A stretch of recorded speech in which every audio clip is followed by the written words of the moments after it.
The little blue bar says we're live. Today is Sunday, the 30th of December, 2018.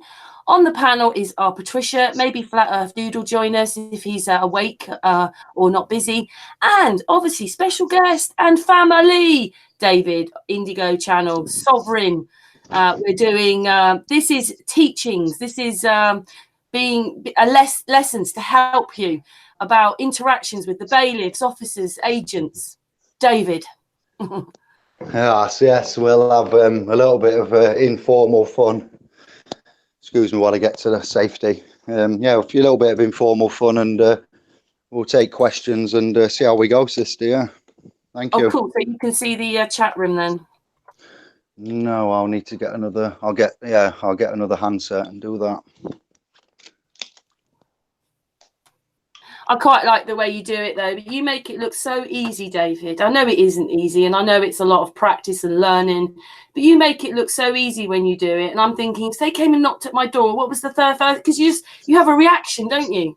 Yes, there's a process, and we're going to do Giaramita versus Giaramita over Christmas on Indigo. So for those that are watching now, and those that pick up this video, then yeah, I'll have the pleasure of introducing my mum to the subscribers and family, and explaining a little bit about the knowledge and the pathway of how we get to this. But we make it, if I do make it look easy, I'll take that as a compliment. But it's not through knowing the statutory codes and all of the public law that makes it easy. The bit that makes it easy is the fact that man knows who he is, and when man knows whom he is, then the answers are all easy to get. But once you're confused, it's a lot harder to do. I suppose it is in the first place, isn't it? We've just mentioned a word, have we not, about etymology? Would you like to? That's how it is. Yeah. Oh yeah, I was just, because obviously we were talking a little bit before we went live, and we were talking about Martin, Kenny and Josh, and you wanted to have another hangout with them. And then someone wrote in the chat room, the messages, they put down breakdown therapist, and it's the rapist. Oh my goodness, whoa, it's all in front of us, really. Yeah, it's a horrible word. Then therapist is. Then I don't like that word now. Yeah, there was Santos told me there was a tribe of a continent of people, a bloodline lineage. You get the idea. Magans, or I can't say it 100%. I remember the Franciscan friars and certain elements, but I can't recall all of it because it's too much. But there were Magians or something like magicians, and you have like a clue with to help out the subscribers, and how I learned it with ADHD and dyslexia, being on the autistic spectrum. You'd think that would be a hindrance, but once you learn, or somebody with my afflictions learns the key to this language, then it just appears. You only need to learn a tiny section and find out the technique, the system, and the rest then starts to appear. And I don't mean just appear out of thin air, but when you look at words, magician, magistrate, and the words, the beginning of the words, con, consent, contract, comply. And contract is when something of metal gets cold and it will shrink, or something shrinks due to elemental pressures. But contract is also legal term for contracting. So therefore, it's also, to my mind, as a child, young boy, learning this language and the application of implied meaning, definition and spelling and all of it, no etymology, I couldn't get my head around words that meant two different things: tearing the paper and tear. And I was like, this is wrong. And I got told by the academic indoctrination, school, that it's me that's wrong and I needed extra help. But now I can turn around and say, I call shizen on this, because now I can definitively help you understand, understand the legal side, the Anglo side, and the French and the Latin and the words like the rapist, therapist, and you know, being born under contractions contains the word contract. So these words are not there by accident. And going back to when I was a child, young boy, studying this language and grammar and English and spelling, I was like, I did think several times, who made this up? Where did they get the ruling system from? Never mind your vowels and your consonants and you know, your adjectives and your frontal adjectives and your pronouns and your verbs. I'm talking about the actual structure of it and who says, and silent letters. I'm like, why? It's just so wrong. I'm like, it doesn't make sense. And now as an adult, 40-year-old man, you know, I think I'm an adult, I found a pathway that with the help of others, and that knowing that is the way to defend yourself in essence, knowing who you are and what's put before you to how to maybe not react but to respond to it. And a respond is better, you know, than a reaction, and how you do that with what instruments and the language. You'd think we all speak the same language, but we clearly don't. On this hangout, I would like to say I'm not speaking anything other than Babel, Anglo, common tongue. Okay, so that's where we're at. Can I just ask you something? I did, for this hangout, use that post you made of those people in the house and you were waiting there at 6 o'clock in the morning. Can you tell what happened to them? Yes, what had happened, let me just check in with our lass about something, because she just popped in and I don't want to, somebody may need something from the room. Let me just see. Excuse me, everyone, and then we'll get straight back to it. Do you need something, my love? No, nothing. Nothing, we're all good. All right, I'll be down, not long. I'm only visiting, so. He knows what that means, David. We're all good. Yeah, about 3 hours. What happened at that little clip was this will take 5 minutes to tell you so you get the full picture. I was in Derby, got a phone call from a brother that I was had in my team at the warehouse. He says, Dave, someone's been to my dad's house and they said that there's a bill owed for a bus parking charge. We'll call it a traffic contravention, a PCN, and this PCN penalty charge notification had been ignored. And in law, when a controversy is created, it must be dealt with. So if man doesn't answer to, you know, the ignorance is bliss concept, then the current legal system has a pre-action and a protocol system that runs so it will act in your absence and failure to respond or to reply or to represent. So this old man, like of about 80, he's got a mental issue, a health issue, he's got a few things going on, he's not well, rung his lad up and said, here, Big Barry's been, he's given me a letter and he's coming back at 6, get your arse round here. So he was away, the son, and he says, I'll get round and see you, don't worry, Dad. In the meantime, Big Barry come back before 6 and the old man opened the door again, the father, and he's like, what? And the scenario is the door of the property dwelling house, is got the footpath right next to the front door, and then it's got the road. Because of the traffic, the old man, who was quite ill and hard of hearing, said to the Big Barry, he made a mistake. Out of his politeness and because of his religion, he's a Muslim man. Yeah, he doesn't speak very good English. He's been over here a while, but he's not fluent in English. He's definitely not fluent in legalese, okay? And he's definitely not able to know when he's contracting through the deception of the language and the actions of his hospitality. So because he couldn't hear, he invited the gentleman in to have a chat. That was it. It was okay. So the agent then gained what's called peaceful entry. He didn't force his way, he didn't threaten his way, he didn't change the locks, the police weren't there. He'd just come up to the address and he's got peaceful entry. Once he's in there, turns on his camera and he starts cataloguing everything, what he's going to be taking. And this old bloke's like, whoa, hang on a minute, may you just introduce yourself? Whom are you? What's going on? You know, I spoke to you earlier, my son is on his way, all will be good. No, too late. I'm done. He's like cataloguing everything and he's ringing somebody else up to get another van. And this old bloke's like, what? He's trying to speak to him and he's ignoring him. This man's been honourable, he's been polite, he's been courteous, he's willing to deal with it. But because this man's gained entry, what you need to know and what everyone needs to know is he deems that as I'm in, I'm off. And that's it. There's no contractual agreement. He's got a list that he's making and he's got a bill that he wants to collect monies allegedly for. And he's here to collect goods to the value of. Now, this is man's private property and possessions. There are no goods. Goods are for market. This is the language, the dictionaries, and the terminology that helps you. And this old bloke's like, all right then, gets the lad on the phone, get your arse in now. This bloke's making a list. I don't know what's going on. And the kid's like, how's he got in the house, Dad?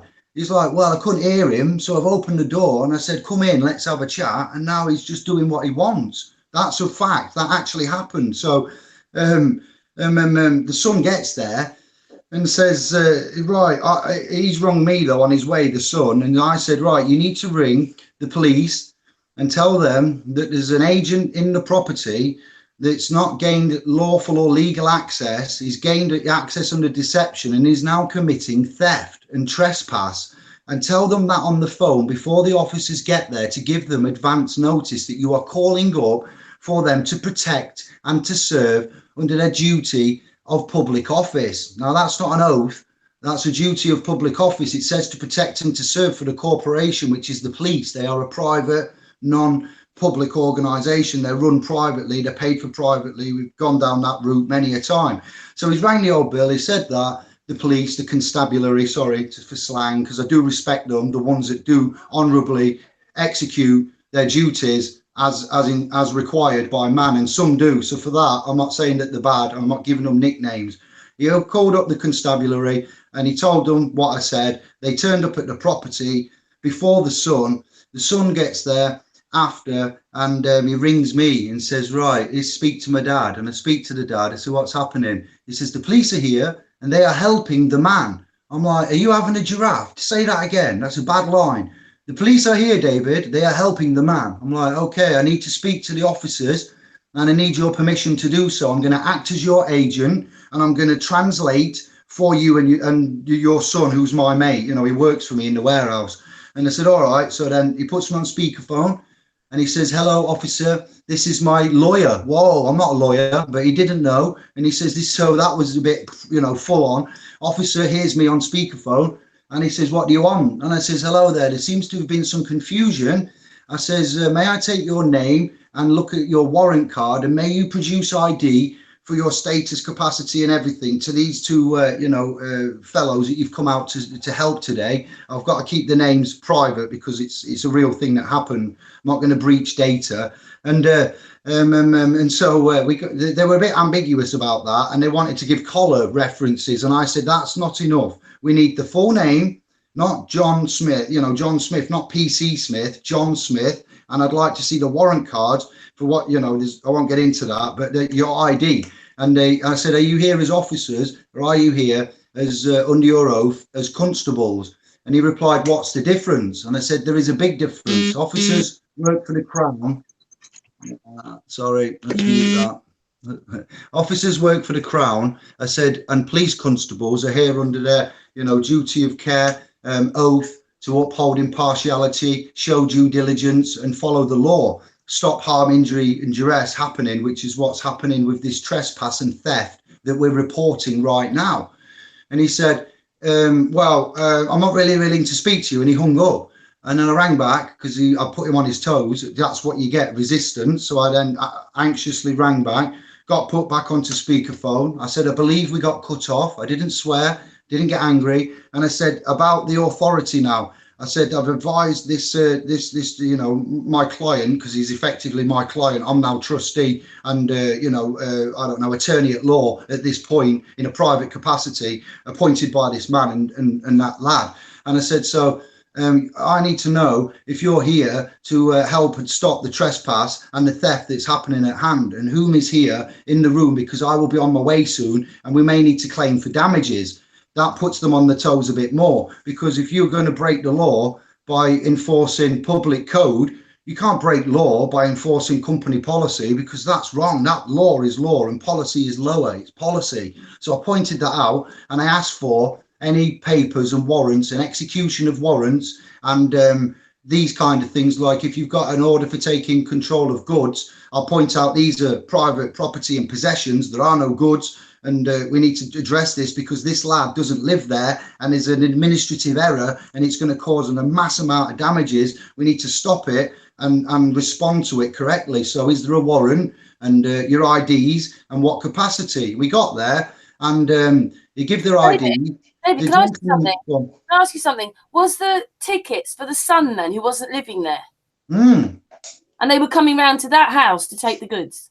Yeah, off the old man, but the son had left his vehicle registration details at the DVLA at that address where his dad was, and he'd only been moved about, I think, 2 weeks. It wasn't like he was living over yonder for 6 months and trying to do something untoward. He just managed to find somewhere, and he'd only been 2 weeks. You know, it's the last thing you do when you move house. Think about that sometimes when you in a desperate situation. So it overlooked it, and that isn't a crime. Overlooking an administrative function is not a crime. It's just an error. So do we have a right then when someone has moved out so it's nothing to do with that person anymore to go in and take goods? That's it wrong. That is where the vehicle and driver are still registered. Then yes, they have no alternative but to go to that registered keeper or driver's address to seek the goods to the value of, or serve the order. How does it say someone, you move out of a property and someone's had a Visa card and run it all up? Is it that still on that property and you've moved in? Is it the same thing or completely different? Yeah, it's the same thing. You'd have to prove it, who you are. So Big Barry would turn up, you've just moved in, and he says, hello, I want Jane Doe. And you're like, I'm not Jane Doe. Yeah, well, I've got an order to take some, or fight. And you'd be like, whoa. And you'd have to prove your innocence to Big Barry to get him to go away. Yeah. Sorry, I was just unmuted there listening. Yeah, wow. Because I remember moving into a property when I had that. I just sent back the letter saying this person doesn't live here anymore, and that was it. But I'm just saying I can see the same thing happening then. Yeah. So anyway, carry on what happened. So as I was asking for the identity and and getting through, telling the son to take pictures of everybody that was in the room, so I can use that for evidence if there needs to be a claim of whom is there. I said they're in a private residence. They've been called to defend and protect and to serve. They are now assisting a corporate body, a body corporate, which is a dead entity, which has minimum rights. It has no rights because it's dead. And this is man, whom of which we have called upon a crime against man. And these crimes are being committed. Torts are being suffered on the man. I went deep into it. And he says, Dave, he said, the bailiff man, the agent man's left. He said, and the officers are following. He says, we're all right now. And I'm like, whoa, okay. And then he says, he'll be back at 6 in the morning and we're not to sell anything. I goes, what? Really? He goes, yeah, we can close. My dad's closed the door and they've disappeared. And they left because I put the pressure on from Derby, and these guys were effectively Burton on Trent. So I was only on the telephone and I controlled the situation using aspects of real law and rights and claiming damages back upon liability for failure to act upon in the capacity of. And yeah, that sounds deep and technical, but once you know a few simple things which we're teaching by these videos and chats and hangouts and everything else, then it comes to you quite, If simple. it turns out to be a sort of more private thing, the police don't really want to get involved anyway. So it's a bit like if you're going, I need to get my stuff out of there. They're not going to get involved, but they might wait on the road just to make sure you're okay getting your stuff. But they won't get involved. They won't help you.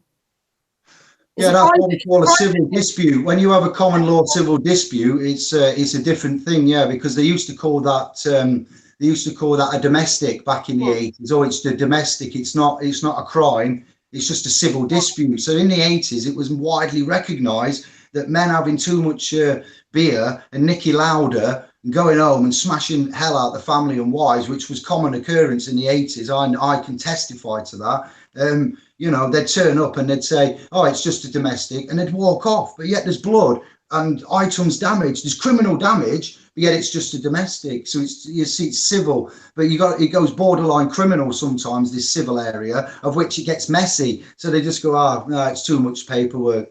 They used to. It's not so much like that now, but you've just made a comment of which I'm using actual old evidences of how it used to be compared to now. Everything that's public and civil and statutory and coded and tiny, man gets letters for final notices for owing £2 of rent or £2 of tax to the local government council, and that's a council tax, local government council tax.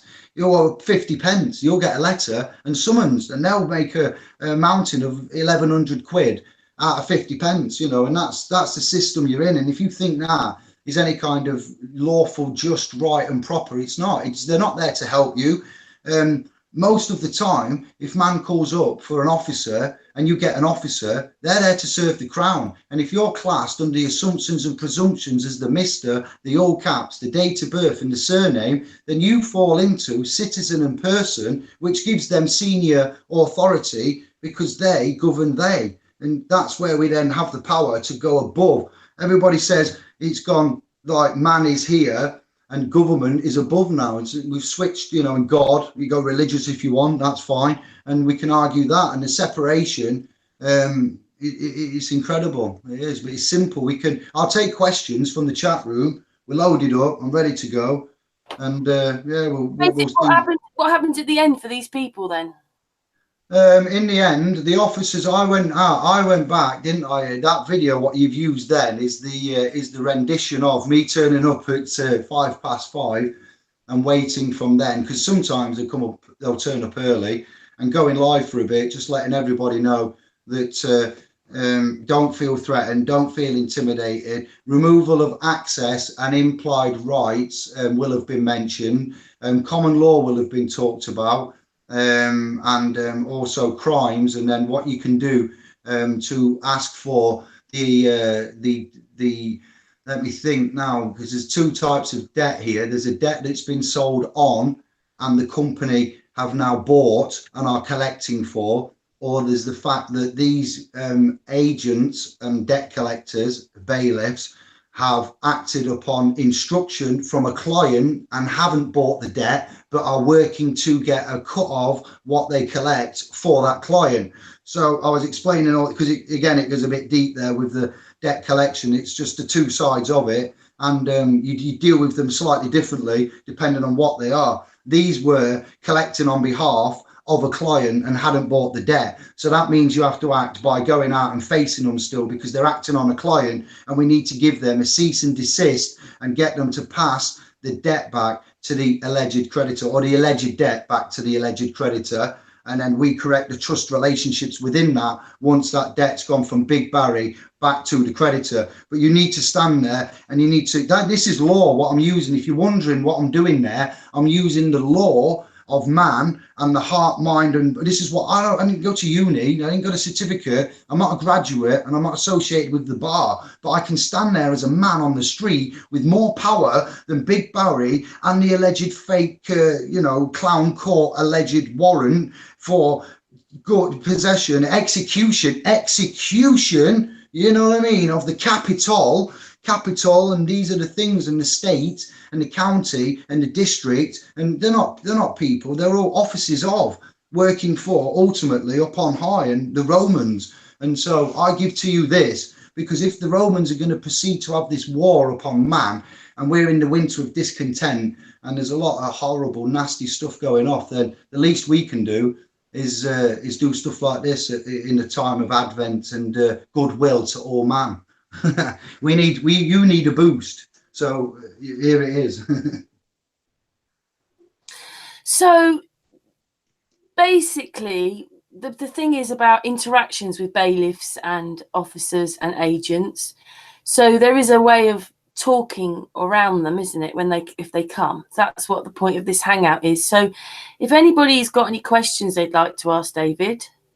Someone's already put one. Waiting wisdom. How does it differ if the debt is sold on? You would look at the title deed. Be wary of what I say. Please double check everything that I say. I'm not giving legal advice. This is just a family chat. So there may be and there will be errors and or omissions. Please double check. But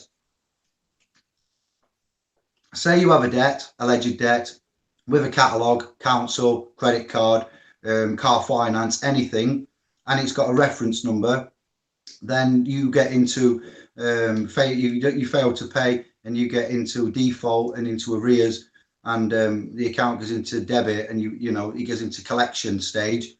Then when you get the notice from the collectors, that then will have a reference to the debt, and then that reference will either be the same if they are agents collecting for and haven't bought it, and if they've bought it, then what's called the title deed to that document debt and that document, because it's a bond, you know, it's a debt, and someone's got to pay for it. All debts must be paid. Remember, Jesus died for our, not sins, but for our debts. So if all debts must be paid, that's why Jesus is so important in this story. We got a little bit mixed up with the debts and the sins, but Jesus died for our debts. All debts must be paid. And this man has now got, if he's bought the debt, he's paid for the debt. Thank you very much. You've cleared the account. You've sorted it. So if you've bought it and paid for it, and now you're trying to get collection upon it, the title deed number will have changed. I'm not going to give you all the data now because I might get it wrong, but there's a specific, unique way of telling how that's changed. Now, if the debt reference was 4 ones and an A originally, and if the debt hadn't been bought on, and Big Barry's collecting for said creditor, it will still be reference 4 ones and an A, alpha. Now, if it's been bought, some parts may change, the letters or the numbers, and I believe it's even if the letters, even so, if it was 4 ones and a B, yes, then you'd know, you could see that it was a different debt because it's now 4 ones and a B. It was 4 ones and an A. But if it was 4 twos and an A, you know, there's a rule here, and I can't remember what it is, so don't put me on the spot, but I'll get it you if you need it. And that's how you tell. Basically, in essence, paraphrasing that. All right. Next.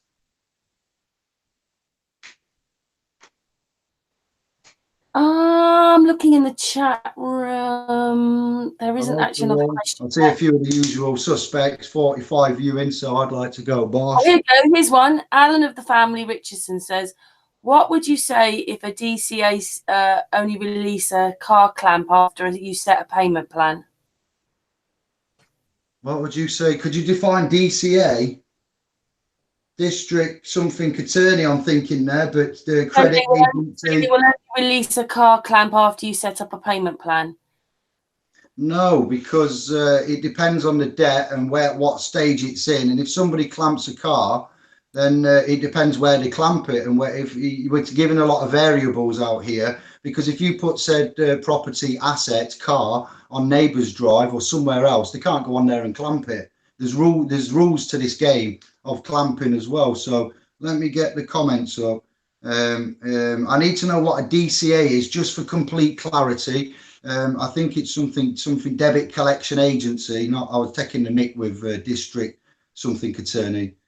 If the Iron Horse property asset vehicle is, that's like the debt whatever it is, agency.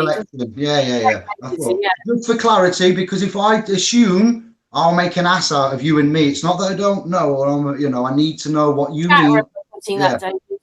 So if these are the rules, you see, if that item asset is used to bring in work, like if you watch BBC documentary Panorama special Killed by My Debt, they clamped the lad's bike, allegedly, judging by that documentary by the BBC, they clamped that lad's bike, who he needed that to ferry organs around in London. And because he'd got the fine and now he'd lost the bike, he went off and took his own life because he saw no way out. Now, these lot, I'm not laying claim. This is, again, not me. I'm only repeating what I saw. I may have got it wrong. I'm not laying claim here. I have to be very careful these days because there's a lot of folk after me. I'm sorry. But on that documentary, if you go and find it and watch it, that poor soul took his life because they clamped and impounded and restricted the use of a vehicle that was used for bringing in the bacon, the bread, the money, the the finance. So he couldn't do that. And from what I remember, I did watch it at Sodfest, and I was a little bit, out of it in the realm of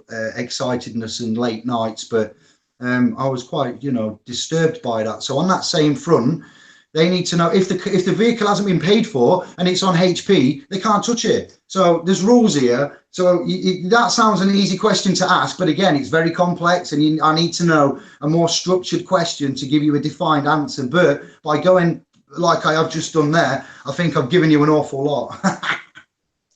Next.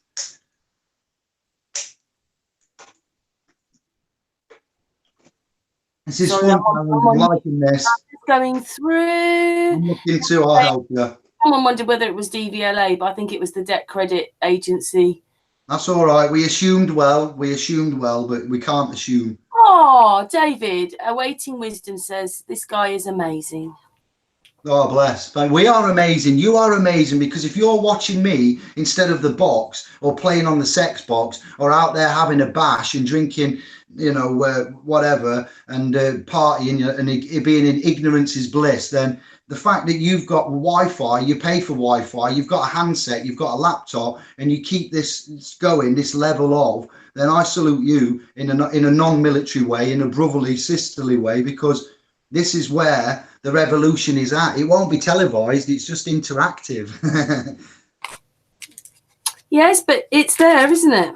I can confidently say now, proclaim, yeah, it is there. And thanks to you, me, YouTube in itself, we are being watched. It is governed. We're giving too much away to the AI. I'm aware of that, very aware. But I'm able to confidently sit here and say on my Jack Jones in front of the creator that I, David of the clan, tribe, family Giaramita, am now 99.9% sure that man is able to discharge all and any and all legal claims made upon their person in a civil realm, in a commercial realm, not using UCC, not using Admiralty, not using legalese, rebutting the assumptions and presumptions of law, standing there in the highest capacity on dry land as man, but using the instrumentation to interact on our behalf and appoint the correct liability to, and when we correct the trust relationship verbally, albeit verbally, in the correct way to the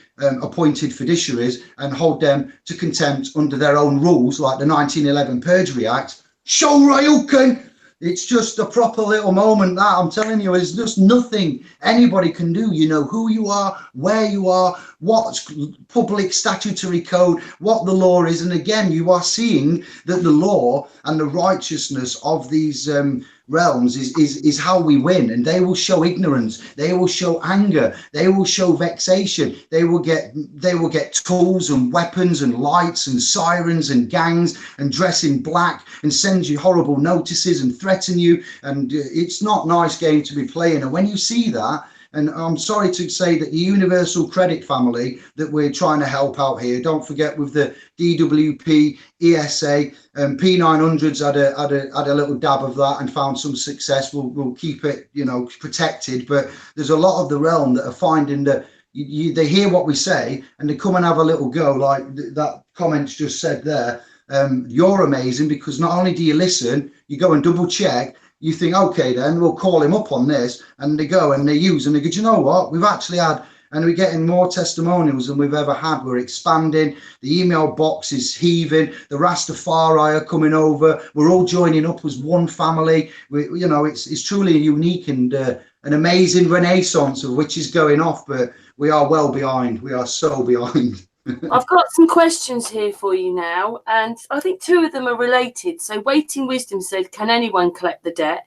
And then Kimmy said, what is the proper certificate? So you know what I'm saying, the certificate to join, to gain entry to your house. So that's one of them. And the other one is Mikey Smith put, but taxes are fraud, aren't they?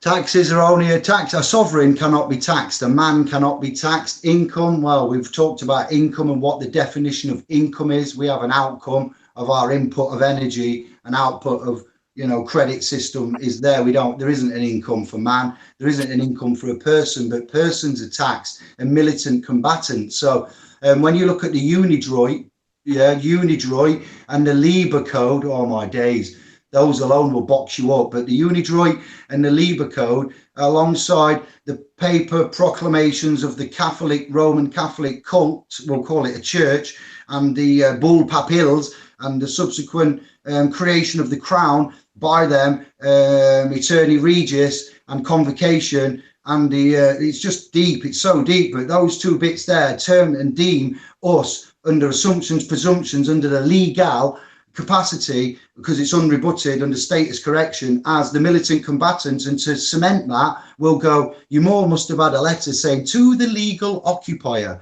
Now, when you get that, you should feel insulted, because that occupier is a derivative of a military function. So to get a notice come through, or a statement or a letter or whatever it is, and you responding to the legal occupier, you've then by default and consent, albeit non-informed and deceptive, it's such a nasty game. They will pay for this. We're not going to let them get away with it, but they will not burn, there will not be hung, and there will not be any violence. We will put them all on an island, and we will have the satisfaction of doing this honourably and in a sovereign type way, a lawful rebellion way, a non-violent way, but a disobedient way in law, and be protected, because I want all of you to be protected. I don't want you to go out and start waving flags with icons on, putting on anonymous masks and getting out there, because you will get harmed, you will be arrested, sprayed, maced. You will enforce the middle class to shit their pants and let a white paper come in without any proposal straight to the Queen, and it will say military this, that, the other, and you will bring in on your own.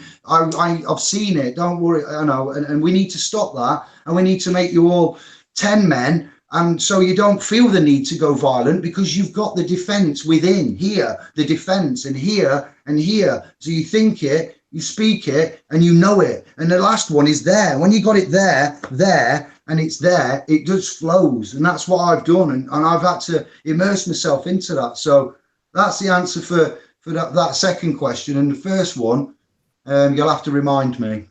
They're kind of linked, because they're waiting with. So that was for Kimmy. Yeah. For you, Kimmy. I'm sorry. Answer for Mikey Smith, and then Kimmy and Waiting Wisdom. It was, can anyone collect the debt? Waiting Wisdom, and Kimmy said, and what is the proper certificate to gain to your property? What do they need?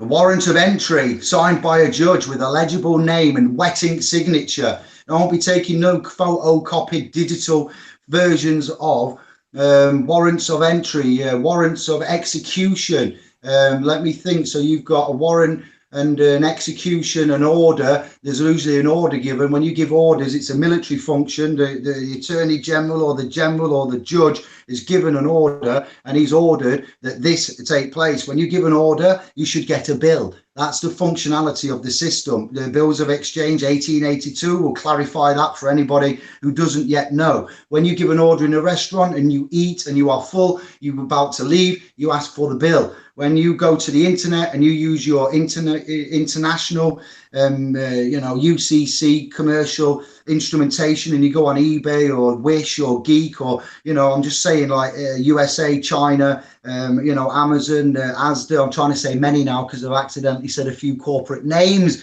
and I shouldn't have. But yeah, you do that and you place your order and you'll get a bill.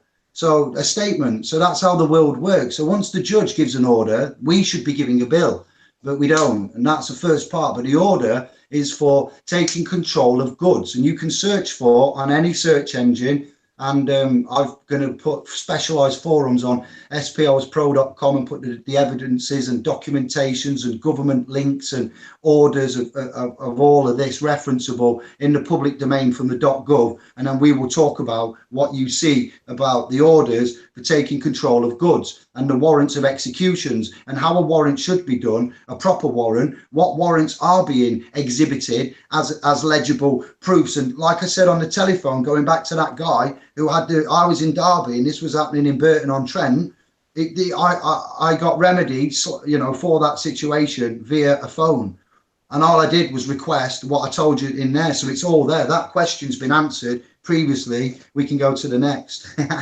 Okay, can I just say something? If you like, if you can see it, I could probably share the chat room on the panel. You know, I can screen share it.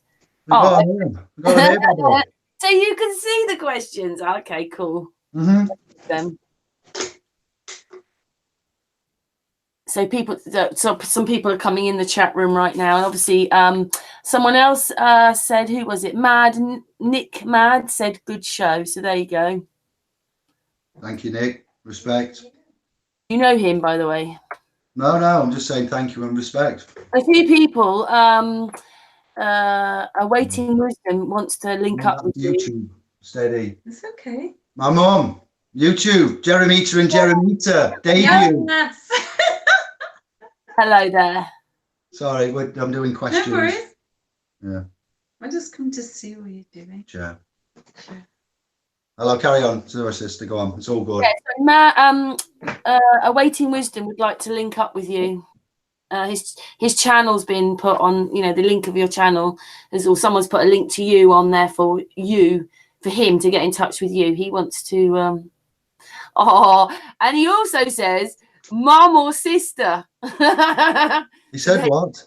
Mum or sister? Oh, bless. Oh, how kind. I love him. Who is that? This is Karen from Sun and Moon, and we're having a chat about... Oh, I love you, Karen. Thank you. I told my mum about you. Sister, I wish. Mind you, I am nearly his sister. We're only 16 years apart. I did it very young. That's enough privacy release. What a scoop. Scoop here on Sun and Moon. Come on. Bless you. It was legal. Yes. We're doing a chat about interacting with bailiffs, officers and agents. Have you got anything you'd like to say that could help anybody? Well, if I contribute as we go along, I'll just join the room, so we'll see, huh? Yeah, we can do that. Wow, surprise visit from Mama Jew. Okay, YouTube, get ready. Your mum, you said that your mum was something anyway. So what does she do as her job?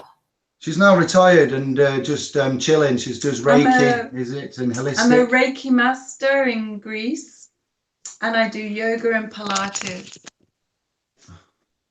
Right. I've left this world and I've gone to the other one. It's much better. Yeah. Out of the system, in your own.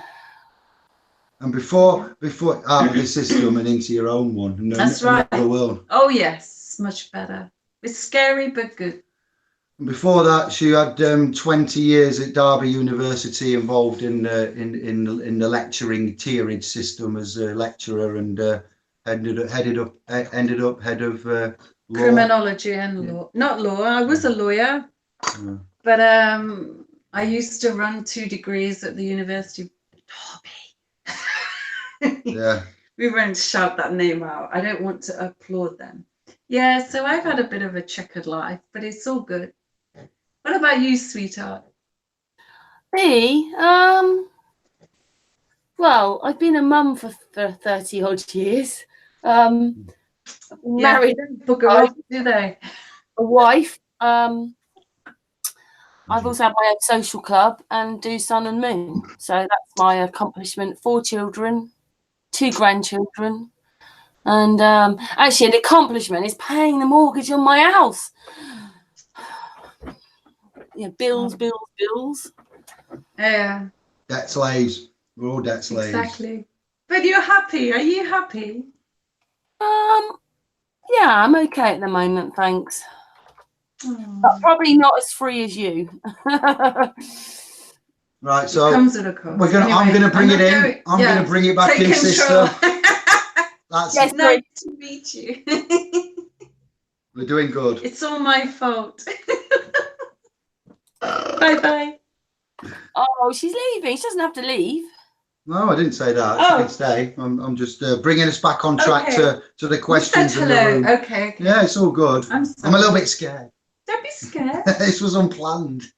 Well, the mum saying something. Yeah, my kids are a bit like that. Sovereign Jedi mode activated. Can you?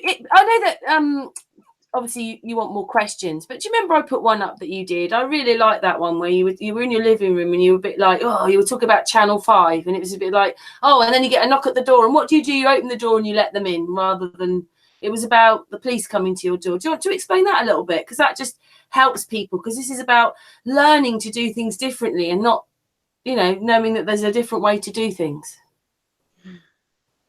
So yeah, again, that comes down to peaceful entry. So these predatory, you know, deceptive language speaking vultures of goods want them goods, and they've got a target to get to. They need to earn money. And again, they are like the Crown and the Black ones. They don't have a soul. They don't have a conscience. They will come and take Christmas presents. This last few weeks, agents like that have been operating and they will meet single mums and they will go in there and take goods to the value of, because their husband or their boyfriends maybe left them in the lurch, had sex at an office party, fell in love with the younger receptionist, left them high and dry. They've come to Christmas, big Barry's here, laddo's gone away, no fault of the mum, who's now vulnerable because she's a mum on her own. The system ignores the vulnerability and just goes in for the money, like a bull with the horns to a target. They're after the bully on. They need the gold. That's all they see. So the mum will open the door. There'll be a knock. I've set the scene. There'll be a knock. The mum opens the door and he's like, "Well, hello, yeah, I've come in. Got this debt. You need to pay it. If you don't pay it, you know, I'm coming back. I'll bring my friends. They're big lads, you know."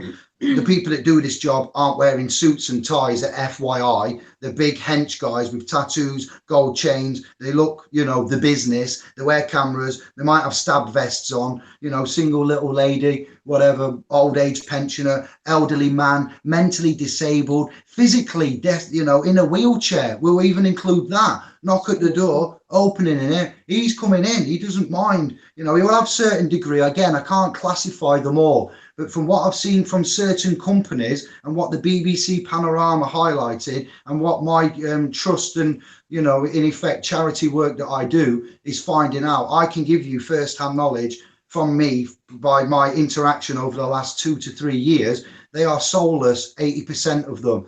Some of them listen. Some of them will make notes. Some of them will go away, but they will be back and it will need to be addressed. So if you let them in, that's the error, because you should always keep the door closed. Yeah. Because it's a civil matter. It's not a crime.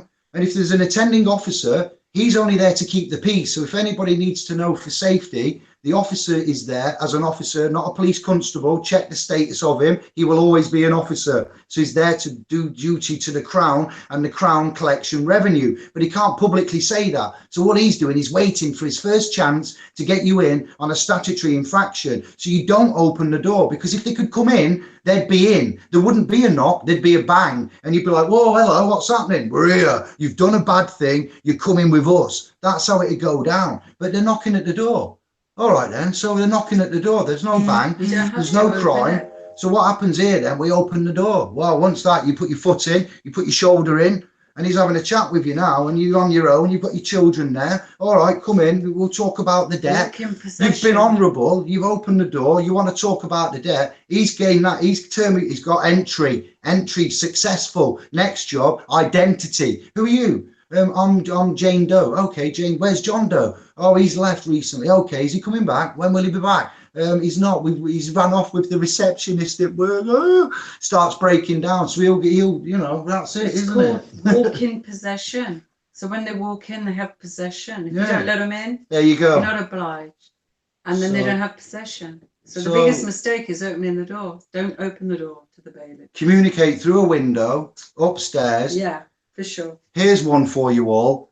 Visitors, put this up in your window or on a place where you can see it, on a sign outside, laminate it, put it in several places. Under the doctrine of notices, which lies at the heart of equity, which trumps all public law, a notice displayed and read is deemed as served. And when I say that, you are deemed under their rules. They're deemed, we use it back to them, because that's how we work it. So it works 100%. And on this notice, family, I would consider these words: visitors strictly seen by appointment only.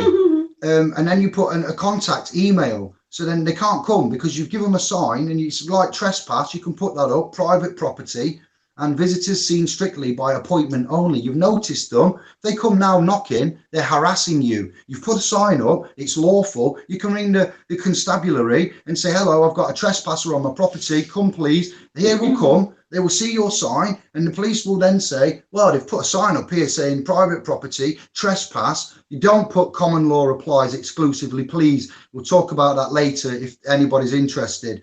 And then just leave it at that. And then they've got the contact number, maybe an unregistered SIM card you've put in an old phone, you know, so you can talk to them through that, and they can ring you on that. You must contact us. No thanks. Not spending money to contact you, to contract with you, so you can rinse me and my family. You can contact me. So that would indemnify you of them coming back. They would have to contact and making an appointment to come and knock at your door. Therefore, the knocking has to cease, or you can ring up the constabulary and back it up because of that notice. See, so we box clever. We use their rules against them to protect ourselves. As long as it's visible, they can read it. You have nothing to worry about. If you haven't got a driveway, I'm already hearing your YouTube. If you haven't got a driveway and your door is on the path, it still works. But they'll just come and knock, and you'll have to get cameras up and get a camera up and record them harassing you. Once you've got them harassing you at the door, when that notice is in the window where you can prove it in a court of law, then you can got grounds for claiming for ignorance and breach of law when they're only following public policy under assumptions and presumptions. So Taff has put something on there, David. He says there was a programme on the BBC, the sheriffs are coming. They say you cannot stop them getting in because they're from the High Courts. Is that true? Well, the High Court writ warrants, the BBC and Channel 5 and these corporations can't show you lot Chrissy Morris getting the bailiffs off, because if just for example, Chrissy Morris was on and I followed him for some time. I got a lot of love and respect for the man for what he taught me when I learned it from him. And he was on a TV show, and it got shown the Asian lady in Derbyshire that just broke that thing off that building, and they went for repossession, and she got took to court because it was a listed Grade A building. She had the builders in, and there was a load of hoo-ha, and they really portrayed it quite nastily. So they will never. These sheriffs are coming. I'm getting to the point. You know, and the High Court sheriffs, when there's evaluation in a high amount and they're after a lot of money, maybe a judge will actually sign a real warrant. You know, some do get actually stamped, don't they? You know, they do actually. They're not all rubber stamped and missing a signature in wet ink with a legible. It depends what it is. There's so many ifs, buts, and maybes here. You have to hone it down to a specific case. You can't do a generalized answer here because it depends on what it is they're after. Yeah, you know, the claim it's too much. You cannot give that advice right now. Say it was for a house, a mortgage arrears, and they're trying to serve on the bricks and mortar because they've got a notice of equitable interest, and they're saying you're going to lose this house. Here's the High Court sheriff. You're getting evicted. That kind of scenario. The banks always win because it's a financial issue, and there's a notice of an equitable charge in on the property when the mortgage is taken out. And as we've identified, when equity, the maxim of first in time is first in line. So if you've got a notice of equitable charge from day one, when the settlors create that money and get this fraudulent mortgage set up with the indemnification policy, the SPVs, us lending them the money and then putting a notice of equitable charge, the house will win 10 times out of 10 because they've got the equitable right. So that's why the sheriff will get in on the warrant, because they use the equitable side, and the notice of equitable interest is the public side with the debt, NOI, SOI, but with mortgages and high value houses, they've got the equitable access under the real law because they've put that charge on. You only have to default for 2 months and they can come in. Then you go to court and say, listen, I'll pay, but I can't pay exactly what I promised to do in the first instance, but I can maybe, if you give me a bit more time, save the house. I mean, I've done it myself, so, you know. It honestly depends on each case. You cannot give generalized advice here. That's what I said before. It does. It really does. You have to look into it. Be very every dangerous. Every case is different. So exactly on its own merits. Yeah. It's based on its own merits. You also need to know the full facts, because people come to you and say it's like this, and you think, oh, they're telling me the truth. Then you realise they're not telling you the truth. They're hiding things to make you choke. Yeah, they do. It happens a lot. Well, they don't mean to. They don't understand, and they don't give you the full picture, and you find it out. It's a very hard game that you play. It's very, you know, you mustn't ever be put on the spot and give advice, because it's very dangerous, and you want to help people. Yeah. You really want to help people. But I mean, at Derby, I ran a miscarriages of justice project that I got off the ground. It was very hard work. And I met some very damaged, very vulnerable people that really aren't very compos mentis. And they are so damaged. They've been in prison, maybe. They've been screwed over by the system. And they are coming to me because we didn't, it was a pro bono student learning experience, because they were criminologists and lawyers, and I learned the hard way. And I say to him, please don't get into that situation where you feel you can take everything as gospel that they tell you, and you feel on the spot to help, because it's a scary place he's in right now. I've been there. Thank God I'm not there anymore. It's a law renaissance. We're in a lawful renaissance. It's not scary, but it's uncharted. It's uncharted. It's scary. Because you're trying to help people and you think you're getting the story, but you need to know. You got to give me everything. Don't lie to me. I don't care if it's embarrassing, makes you look rubbish. You got to tell me, because if you lie to your lawyer or your attorney at law, Mackenzie friend, or whatever you want to describe this guy, your sovereign paralegal, whatever it is you want to classify him as, you've got to give him warts and all. And people don't want to do that. And then you're going off and then you get ambushed. So it's very, you've got to have. You've got to help me or help us to help you, is what she's saying there. And full disclosure is paramount. For sure. Yeah, There's New Year's Eve. I'm on holiday, by the way. Yeah, that's Greek. Cheers, Greek in cheers. There's two more questions. Awaiting, because they're going, and I've got to make sure I get them to you then. Awaiting wisdom, is a non-secured loan the same? And Super Lead said, if I have a mortgage on my house, can I put it in a trust? An unsecured loan, that's simple enough, isn't it? It says it in the title. Yeah, it's non-secured, meaning there's no security to it. So that's a clue. That was fast. And the next one, again, yourself. Mortgage. What? Can you put your mortgage into a trust? No, you can't, because you already have it in a trust situation, aren't you? It's no. You've already agreed and done and set it up and accepted the public trustee position, which is legally liable. You can't then go and take that concept with all of that indemnification, bonding, SPVs, notice of equitable things, and whatever else is on there, and probably power of attorney is mixed in. So they've got power of attorney written into that mortgage over you, and you want to go and try and put all that into an express private trust or equivalent, irrevocable. You've no chance. You'll get rinsed for that. But of course, you can only put your property into a trust. And a mortgage is not your property. No, and you couldn't. Yeah, and you haven't got the allodial title to the bricks and mortar asset, the property, so you can't even claim anything on that. And with what I've said, that would be futile. You could only put a paid for house with no equitable charge on it into a trust, couldn't you? Yeah. And you'd have to search the land registry to see if there was a charge on there for those that have got their own bricks and mortar, that are fortunate to have their own bricks and mortar asset paid for. Go and search land registry for your equitable charge. If there is one, remove it, and then come back to me at david@splspro.com and email me, and we can discuss asset protection. Yes. Can I just put a disclaimer in here? Yes. Being legally trained. My disclaimer is, I'm drunk, by the way, because I like my red wine. It's New Year's Eve, and I'm on holiday, and I've just come up to say hello. So please don't take anything I've said as kosher. But I do think I said the right thing, but just in case, just to cover myself legally, you might say. I've already said disclaimer.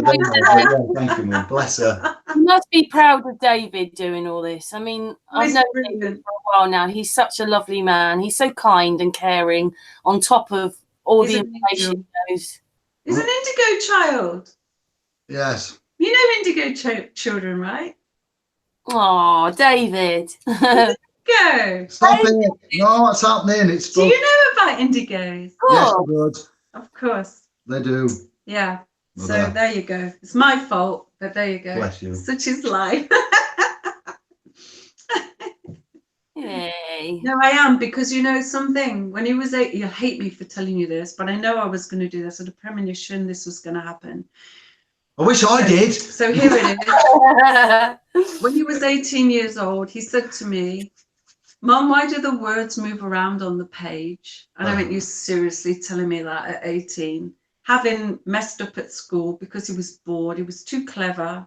He could say the word grandma at 9 months old. He was an angel, and then he turned into the freaking devil. Weren't you? An absolute little bastard. If I could get him a tattoo, I don't care.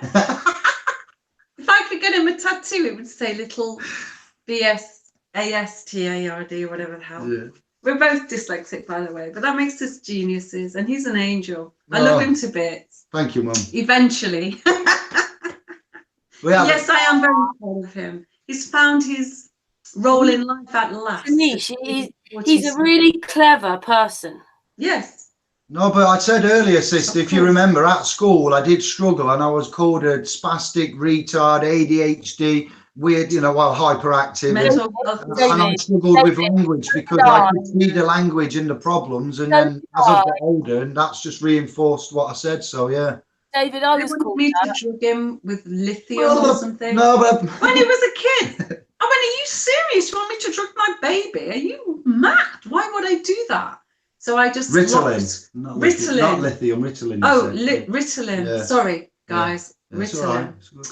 Ritalin. That's the state advising my mum, and I'm a baby. No way. So what I did is I bought locks, and I locked all the rooms up so we couldn't go in and destroy them.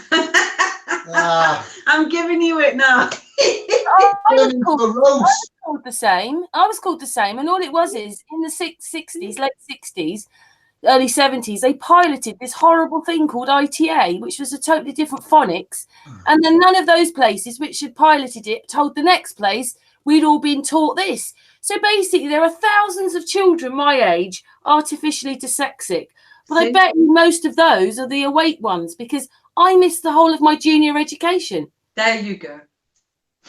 We're in the same club, baby. What can I say? We're gifted, but we're cursed. You've got to miss your education to not. Go on, carry on. I'm saying. Well, we're not programmed the same because we didn't do it.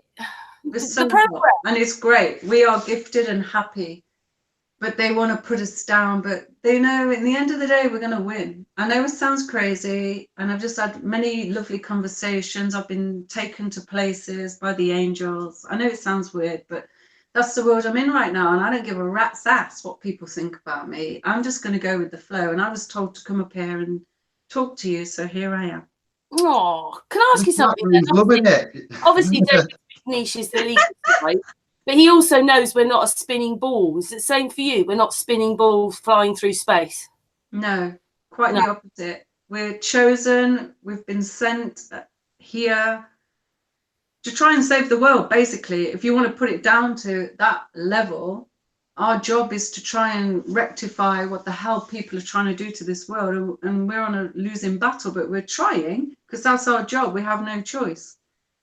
And they give us messages and people say, your mum's getting a cuddle right now. I'm sending you a cuddle through the internet. Oh, right, that's enough, ladies. It's our job. It's time to man it up. 777. Bless you. I had to try and push him in this direction because he didn't know where he was going. And now I'm so proud of him because he's found his niche. And I'm so happy. And he's got a beautiful woman downstairs who has to put up with all this crap. And she does. God bless her. Not crap in the sense that this is crap that we're talking, but when you're not in our world, it's a bit hard for normal people to put up with it. But she's here to look after him. And I said to her, God bless you. We're a team. We're all a family and team, yeah. You're sent from the angels to look after him. And she's looking at me, okay. Maybe not so much red wine next time. No, it's not. You're not that drunk. I'm not. I just live on this stuff. Can I ask you something then? I don't give a rat's about it. Anne-Marie, I sacrificed a lot of time. Yes. Yeah. What's it like in Greece then? Are they flat earthers or are they not in there, still in the globe? The Greek, they know about proper history and the language and like tachograph. Her fella at the time, Bobby told me that tachograph meant tacho was Greek and graph. It's all Greek. All our words alpha, omega, the what Antikythera machine, and Oh yeah, wow, it's all there's from loads. Greece. They Your know hydrogen loads. thing. They Yeah. do all that over there. They're very advanced, but they're very backward all at the same time. IMF, And that's the IMF doing you that. know what? Yeah, the German bastards have screwed them Oh, over. blah, blah. Sorry. Bleep. Bleep. The wine, see? You've done The it. German have screwed Thing them is, over. in the globe world, Brussels. She meant Brussels there. That was to Brussels, No, not the to IM, Germany. the Troika. There you go. Troika. That's correct. There we go. in the globe world, Greece might look backward, but in the flat Earth world, we want their wisdom. They've got a lot of wisdom and a lot of knowledge. They did. Now they've gone to sleep. They're Home all of sleeping. Sparta. This is Sparta. Yeah, but why have they gone to sleep? Oh, sorry, it's all to do with being in the euro, isn't it? Because they got devalued, like we've been devalued, and Spain got devalued. Some of these countries really got affected when the euro happened. I know it's all part of a whole thing, not just the euro, you know, being part of Europe. But I mean, they're already really hurting, aren't they, the Greeks? Big style. Yep. But they fight back. Being strangled. They don't obey. You know, they still smoke inside. They don't give a rat's about. It's like, oh, you can't smoke inside. Oh, well. Off they go. They do as well. The non-smokers are sour outside like me. I don't smoke anymore. I'm like, oh my God. You know it's legal. Oh, well, what does that matter? They don't care. See, they know. They're above. They play the game like with the Turks. They're not stupid. But they were very clever once upon a time, but they've sort of gave up. She means though also, would you say they would actually think the realm is round or more so flat? Is what she was, her question was kind of. They're wedded to religion. To be honest, they don't read the Bible, but they all go to church. They're hypocrites because they're in the church, and I don't do church. I'm a spiritualist. The church is wrong and the religion is wrong. Yeah, we don't do religion or politics. Yeah. They're not spiritual over there. My Reiki business died a death when the tourists go home because they're like, what's Reiki? I'm like, really? This is Greece. And Hippocrates was born just behind where I live. Yeah, that's well said. Well said. Mental, high five. Mental. Huh? Yes. And now they're ignorant to their own roots. Stupid hypocrites, just like all religious bloody people. A species with amnesia, all whether we are round or flat. I know we're most likely flat, and we are, but it looks. I've seen the evidence of wow. And we are a species with amnesia. His story is the Romans, and we was on about the months earlier. Julius Caesar and Augustus the Great. Somebody. Yeah, Augustus. Yeah, I can't. Don't quote. Paraphrasing. I'm senile now. Romans messing up calendar months and putting 2 extra months in when we had 13 months, was it? They would say 10 months of 13 months of 28 days. Yeah. 13 months of 28 days originally back in the old ways. And these legal systems and these agents are all formulations of this Roman civil mismatch of calendars, time, Wasn't it the languages. Gregorian put in July and August after the Romans? Was that the Gregorian calendar? Yeah. I don't know. Don't spring this stuff on me. Anyway. No. I fragment. Was your mum into this before you, or was it something that you already felt and was growing in you, or was it because you spoke to David? I didn't get the beginning of that. No, I was just saying, you know, this whole thing with flat Earth and the whole thing, because it's the whole thing, isn't it? It's not just the law, but the law which David's talking about is part of it. But is it something that you knew already, or is it something that you sort of realised with David? The flat Earth thing, to be honest, I don't really understand it. I've never thought about it till he mentioned it. And again, everyone poo-poo it and say, seriously, don't be daft. But it's like, I have no evidence on that. I haven't seen anything, but I have an open mind. And until I see evidence, I'll keep my mind open. I have no idea which it is, whether it's a flat plate, or whether it's a sphere, or whether it's something else. I don't really care, to be honest. I don't care about what our Earth looks like. All I care about is being aware, opening my third eye, and being awake to what's coming. Because I'm having some really vivid dreams right now about Armageddon, and I'm like, oh dear, am I getting messages? Am I going insane? What the hell? Because this world we're in is pretty scary, I have to tell you. I'm pretty freaked out about it, but I actually like it, and I feel it's the right way I'm going. But I do feel that I'm a bit weird, and people look at me like, you weirdo, no wonder you give birth to this guy. The thing is though that flat Earth, yes. We're all a little bit weird. Go on, sister. It's all the lies, and we're not. I mean, do you feel us spinning? We're not moving. There's a lot of historical and archaeological and megalithic evidence to say that, yeah. Space. We're not moving. We don't need gravity. Water finds its level, and the list goes on. The scriptures, the firmament, the seas above, you know, the seas of space, and yeah, I've looked at the Qurans and everything, and I would say I've got an open mind. I've got no evidence to either, but it looks like it's flat to me. And if you can't prove it's round, I'm thinking it's flat because there's no evidence to the contrary. Mr. Tesla. Tesla SpaceX, why didn't you put a camera on the back of that Tesla that you sent off into orbit? We could have had this put to bed. NASA, that's formulated by German scientists that they snuck in. England, Anglo-land, would never have taken loads of German science. We'd never noticed them. Take them over to America under project. Yeah, exactly. Look at that. We do. It was Brussels and the Troika it was referenced to. But, you know, they went over there, they created NASA, and look who got to the top. You watch Bob Lazar and watch what he tells you and other such, you know, information. And it's like the realm is governed by criminals. And the criminals have let, you know, the countries have let criminals in. JFK spoke out. And look what happened to the poor man. Martin Luther King speaks out. Look what happens to them. They tried to oppress and arrest all of this. But once the internet was released and we started chatting, they can only watch what we do. And there's enough of us to, you know, to get together now and use this tool to formulate, you know, some kind of, you know, honest solution that we're trying to do here. Like questions from the room. What it is it's a bit like you've gone through that bit of trying to work out what we are. We can't prove anything about exactly what shape we are. So you're moving on in the living world, trying to help the living world. Yeah. Well, those that are living, because Tap has just put in the chat room, I see a lot of dead people. It's scary and hard to get my head around sometimes. The living dead.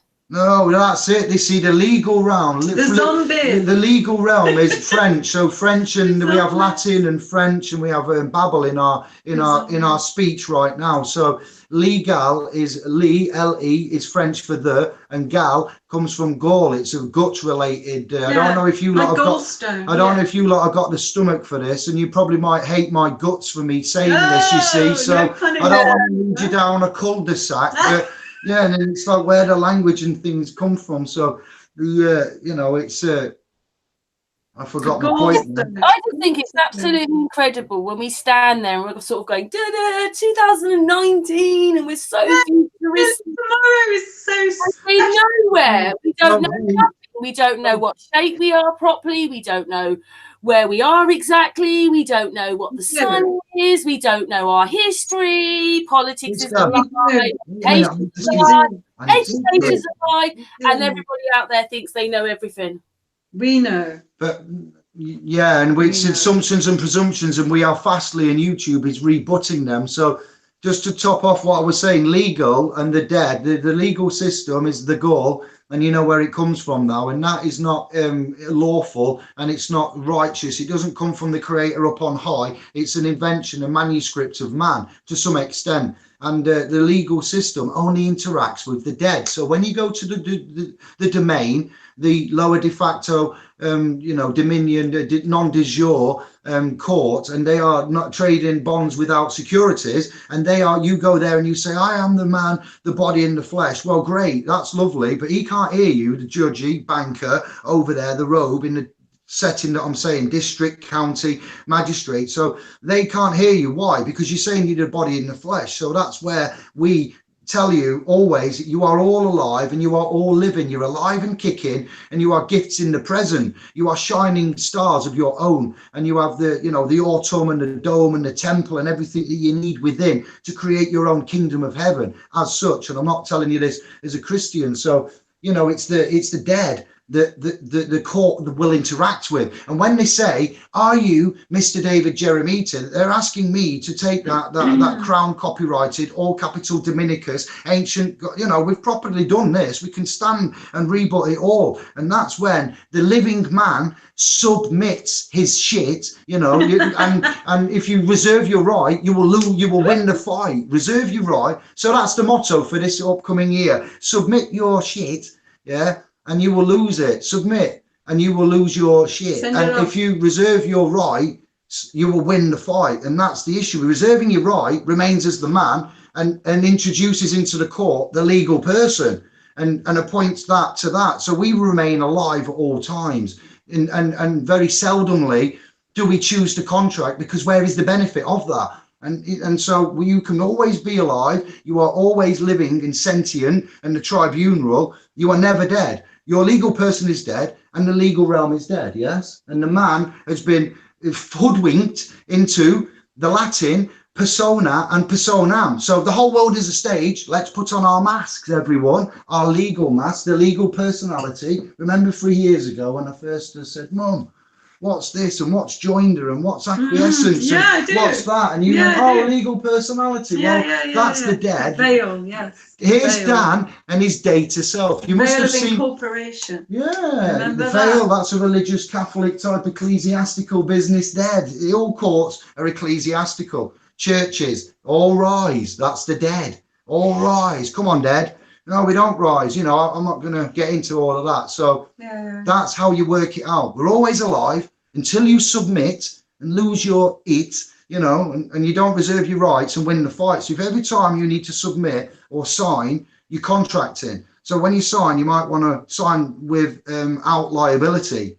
There's an idea. And then you remain alive still. You remain, you know, you're always alive, but you don't get assumed under the legal system because you've signed, you've contracted. Is it subjugated? Subjugated, subrogation, subjugation. I'm rusty now. I've retired 3 years ago and my brain's died, basically. So I hope that made a little bit of clarity there for that. Subjugacy, I think. The legal realm is dead. Remember. Oh well. Sorry, such is life. So basically, Mad Pieman saying the living man cannot be summoned to a court.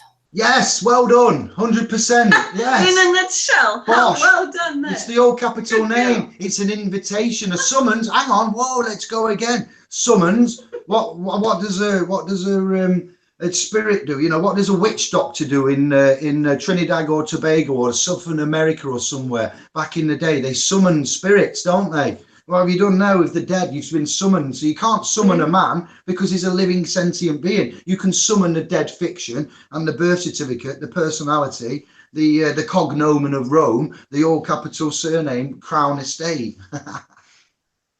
Yeah. And etymology late. The YouTube user said that. So there's another question here, sister. Look at the chat room and look up nimble horse with etymology origin late Middle English. There's a big sentence there. I can see nimble horse, the purpose of history as I see it. This is the only way. There's quite a bit actually, but there's a lot. Etymology, original late Middle English from Old French etymology via Latin from Greek. Here we go. Etymologia. From etymologos, that logos, God, the word, that's come from many. Etymologos, logos is the light, the word, the giver. Student of etymology from etymon, neuter, singular of etymos, true. Very nice. Nimble horse, you are I like your dexterity. It's good. Well, you wanted to have a bit of a chat with the chat room today. That's what we're doing. Somebody called Taper 777 said something about a mortgage that I saw, saying if the mortgage was, let me go back up, but that was interesting. He also says, Dave, your mum is great, man. But he's written it in ancient Latin. He's got it all. He hasn't hyphenated it, but he's got all capital Dominicus on us. I've run out of wine. I have to disappear. I can never have an empty glass. Rule number 1. Lots of the chat room saying mum is great. Oh, wow. You've been a great debut. Scoop of the year, love, for me. Not for you. Wow. God bless you, my angels. I paid my mortgage off 13 years ago, 20 grand. Knowing what I know now, I created that money. Can I get it back? Well, I haven't done that myself, but in principle, you could lay claim. And if you could, in law, if you can prove who makes the claim must provide the burden of proof. So with that said, if you can, in a judicial arena, provide any proof to what we are articulating now, and you've got documentary evidence, or you do a DSAR, which would be a data subject access request, and under the superstition of the GDPR over the 1998 Data Protection Act, I think they are now currently free and not the £10. The FOI was the free shot that got rejected most of the time, and then we paid £10 credit, you know, for the DSAR back in the day. But now that GDPR, I think you could do a DSAR and ask for also an internal audit. Then we'll go internal audit on them. That can't be refused, and get back to me after that. That's how you could claim your mortgage back. But who makes the claim, brother, must provide the burden. You were kind of telling me that when you take a mortgage out, no money actually crosses hands, and they've got a deed on your property when they never actually gave you the money. That's a little bit mixed up there, but when whoever signs the agreement is the joint settler, or the settler, or the husband and wife would be classed as the joint settlers, because they are creating the money with the equitable asset, which is the joint signatures. Now, it's not a contract I've got before them, because they haven't had an involvement in that agreement text of the mortgage. You know, the particulars, the small print of the mortgage, the agreement that you sign. They didn't construct that, husband and wife. They were given it. So because they were given it, it's called a constructed agreement. And when you've got a constructed agreement presented before you, and it's about money, and it's you promising to pay the money back in the future with the interest, that agreement basically for the mortgage, you know what that means. And so when you sign that with the equitable assets, it appears, and it's Michael Obanisia, the great mortgage swindle. I don't claim to know everything. I'm no expert. I help out to share the knowledge. I've yet to watch that, but if you watch that as well and subsequent type documentaries, you'll find that intrinsic value associated with money, and what banks do is not so much money. We have cash, we have credit, we have currency, we have bonds, we have charges. You know, there's a lot going off here. When you think about money, mon, M-O-N, means singular, one, mon, and I, mon, I, money, one eye, the thing that we're warned about. Just want to drop it in there. So money that you and I believe is cash, you know, is not so much, it's the value factor that determines what it is. So you sign in that, you create an element of credit, right? Not so much money or cash or all of that side of the messiness. You create the credits. You give it to the bank because your signature is an equitable asset, and they take that from the bonding system and the mechanics of that finance. So you create the money on the, I'm not going to get into all of it now, but it's, you know, and that is given to the bank, and then the bank loan it back to you with the interest. And when they loan it back to you, there is an insurance policy, indemnification, there's special purpose vehicles, and then there's the notice of equitable interest, and also the power of attorney wrapped into all of that. And you go, thank you very much, and we'll pay it back, and it's forever then, you know, paying back something that you allegedly created, which draws upon creditor debtor technology, which draws upon the birth certificate, debtor creditor, and all of that, what we've brought to you previously, which is quite a head mess, to be fair. Wouldn't you say, Patricia? Yeah. It's a lot to take in. Not really, but yeah, it is. When you first hear about it, you're like, you're on drugs, what you're smoking.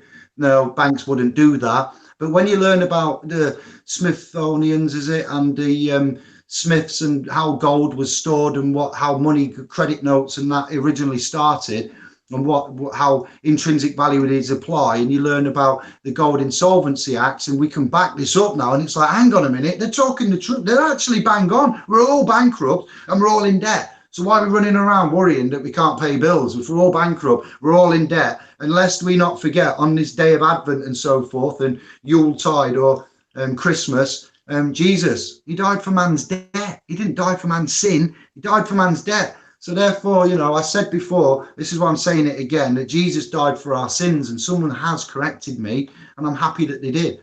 And I'm like, actually, yeah, you're right. I've seen that, and I researched it. He was crucified for man's debts, to pay man's debts, and he's got turned into sins. The same as that saying, the root of all evil, money is the root of all evil, yeah, is what they say, the monai. But it's the pursuit of monai that is the root of all evil. You can use money to your advantage, like in a trust situation that we'd like to set up, and benefit all honourably with full disclosure as a family, as one. Then that's a lot better than the current system that's going off, with you lot not even knowing about credit cards, debtor, creditor, drawee, drawer, mortgagee, mortgagor. Listen to the ending of the words now. Or E, trustee, Yeah, set law, and you got these, and there's clues in the language again, and you're like, oh, without even being taught, because I've learned a little bit, the rest just falls into place for me, and I'll share that with you to give you a little boost in the areas that you need. It's there, it's for you to see. It's not just random, but that's why words and language is the way it is as we know it. Yeah, and how many people call on you for help, David? Too many. That's why we've got the .com. I've had to turn the other phone off. I'm helping simultaneously 6 from the .com. 1 from YouTube is included in that 6. A lady doing representation that went to Nottingham Court to sort out a repossession foreclosure issue, and she's got a 3 months, to go back, and it's been adjourned in a de facto non-de jure one, but albeit we'll sort that out. So there's a lot going off. I've helped a lady called Nonna Yomus from Tube again, talking to her about PCN, boats being in the wrong shipping lane, this kind of carry on. A Rastafari from YouTube called Rastar. And there's a lot, a guy from Sheffield called Darren who's got an appearance on the 4th somewhere, and it's like, wow, the machine never sleeps. We can't sleep. We can't rejoice and be happy because there's starving children and women on this planet still. And I'm, for one, I'm not happy about that, and don't feel that we are equally. That's why it's so annoying that something like NASA takes $50-odd million a day. We've got our own space program here in the UK. They take that money when we could be helping the people. Exactly, yeah, and it doesn't, where's that money really going? If there is what was it? Project Firmament, after Admiral T. Byrd went on Operation Over the Wall, High Jump, what was it? They had Operation Firmament, where Russia and America fired up in the 60s, late 60s. Allegedly, I wasn't born, I don't have evidence, but YouTube taught me that these 2 continents fired up for a long time, many rockets to find out if we could get through. So, this firmament business kind of messes things up, doesn't it? Yeah, somebody else quite interesting to look at about all this, even if he's covering mud floods a lot, is Martin Leakey, because he's been looking at drawings on what the symbols mean. And they're often talking about electromagnetics. And on one of the hangouts we had with him, he said, well, if they can only go 8 miles down, they can only go 8 miles up. Yeah, so they're lying about how high the planes are in the sky. And I suppose if you look back to that time you're talking about, see how high those rockets or those bombs, wherever they were, could go. Yeah. Does my head in. Not knowing is a crime to man, you see. The fact we don't know, and we haven't got a national, landmass organisation that is nothing, we need an alternative to legal, everybody, all right? This is what we're saying now, let alone submit your... and what those sayings I said there, we need an alternative, and the CSA are closing, and when a CSA, Citizens Advice Bureau, CAB, they're closing, and the only advice then is from where? Student unions. Citizens Advice Bureau are closing. There's a lot of them being made to shut down, and they're only full of like ex-solicitors and solicitors and types like legal orientated that won't. I know, it's not. Originally, you used to be able to just pop in and see them, or even just go in and make your appointment. Now you have to do everything on a phone. All these places, like even when you do a benefit or whatever, that number on a lot of people's phones costs you money to call a place that should be free. Yeah, that's right. And there's another way of getting you to pay. You've got to pay to speak to the bank. You've got to pay to speak to them. What is all that? They're charging you. Or if you're on benefits and credits and universal whatever, they say you've got to go online and access stuff. But to go online takes a mobile, an account, credit, a connection, landline, internet, Wi-Fi. They say, oh, well, go and use a friend's, or they go, so, no, hang on a minute. Why are we going around to use a friend's X, Y, and Z when I've got a national insurance number that's an indemnification number that I can put charges to and discharge charges to with autographs and thumbprints, and you can get it for me and charge this account? Because all that secret, we go running around on the public side doing all of this because they're like, well, when they find out, they'll come and tell us. And until we go and tell them, they're going to push us to the limit, because that's what they do. And when you actually get pushed so far, usually Anglos go out and do what Guy Fawkes did, or do what other I can't think of too many patriotic overthrows of authority now, other than Guy Fawkes, and battles of past, but I'm not trying to incite that. I'm just saying that now the alternative with this consciousness, indigo, age of Aquarius, Bonacci, and I see. That's why your channel's called Indiglow, because you're an indigo child. Gosh, this is it. And now we're at the next level. The next quantum wave has been released, and we're waiting to see what the kickback is. And those that can take it up are finding that they have. I do know all about indigo children. I mean, it's one of the things you look into, especially if you get to the spiritual side of things. You just do. You can always come across indigo children. Maybe that's what it is. We're all indigo children, the ones that have really woken up, because they were in that. They're sent with a different vibration. Indigo children, that's what it says. I believe that there is a consciousness connection all the time, but we're not conscious of it. Hypocritical, I know. So our consciousnesses are connected to each other, and we'll call in my eyes, the creator is like a big plasma cloud over in a nebula somewhere far, far away. And that plasma cloud in the corner, all in the dark quiet, going out, going ha ha ha to everything and everyone on this divine Greg Braden type consciousness matrix and what we know of. And then we are, you're right. And those of us that have enough crap in our lives, or get beaten down, bullied, victimized, and all of these negative things, and we go down and we have a cry and we get broken, and then we get back up.